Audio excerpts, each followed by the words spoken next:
K P. കേശവമേനോന്റെ ആത്മകഥ ഏത്? കഴിഞ്ഞ കാലം. ദേശീയ യുവജനദിനം ജനുവരി 12. ഹോമർ ഏത് ഭാഷയിലാണ് എഴുതിയിരുന്നത്? ഗ്രീക്ക്.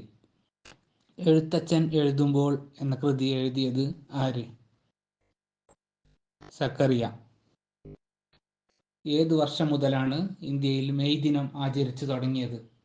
1923. കീഴാർനെല്ലി ഏത് രോഗത്തിനെതിരെയുള്ള ഔഷധമാണ്? മഞ്ഞപ്പിത്തം. എതിരാളിയുടെ പകുതി ശക്തി കൂടി തനിക്ക് ലഭിക്കുമെന്ന് വരം ലഭിച്ച പുരാണ കഥാപാത്രം ആര്? Bali. Asian institute of management എവിടെയാണ് സ്ഥിതി ചെയ്യുന്നത്? മനില. ഗാന്ധിജിയുടെ ആത്മകഥ ഇംഗ്ലീഷിലേക്ക് തർജ്ജമ ചെയ്തത് ആര്? മഹാദേവ ദേശായി. ഇന്ത്യയിൽ ഏത് രാജ്യത്തെ മാതൃകയിലുള്ള കൃഷി അവലംബിച്ചപ്പോഴാണ് അരി ഉൽപാദനം വർദ്ധിപ്പിച്ചത്? ജപ്പാൻ.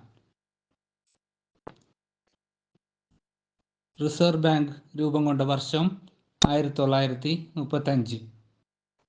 യു സെഡ് ഇറ്റ് ആരുടെ കാർട്ടൂണാണ്? ആർ.കെ. ലക്ഷ്മൺ. വേദൻ താങ്കൾ എന്ന പക്ഷി സങ്കേതം എവിടെയാണ്? തമിഴ്നാട്. ഇന്ത്യൻ ഭാഷകളെക്കുറിച്ചുള്ള ആദ്യത്തെ സർവേ തയ്യാറാക്കിയത് ആര്? ജോർജ് ഗ്രിയർസൺ. കാക്കറപ്പാറ ജലസേചന പദ്ധതി ഏതു സംസ്ഥാനത്തിലാണ്? ഹരിയാന. ലോകത്തിൽ ഏറ്റവും കൂടുതൽ സിൽക്ക് ഉൽപ്പാദിപ്പിക്കുന്ന രാജ്യം ഏത്? ചൈന. ഇന്ത്യയിൽ ഏറ്റവും കൂടുതൽ റബ്ബർ ഉൽപ്പാദിപ്പിക്കുന്ന സംസ്ഥാനം ഏത്? കേരളം. മഹാത്മാഗാന്ധി ദക്ഷിണാഫ്രിക്കയിൽ ആരംഭിച്ച പത്രത്തിന്റെ പേര് എന്ത്? Indian opinion.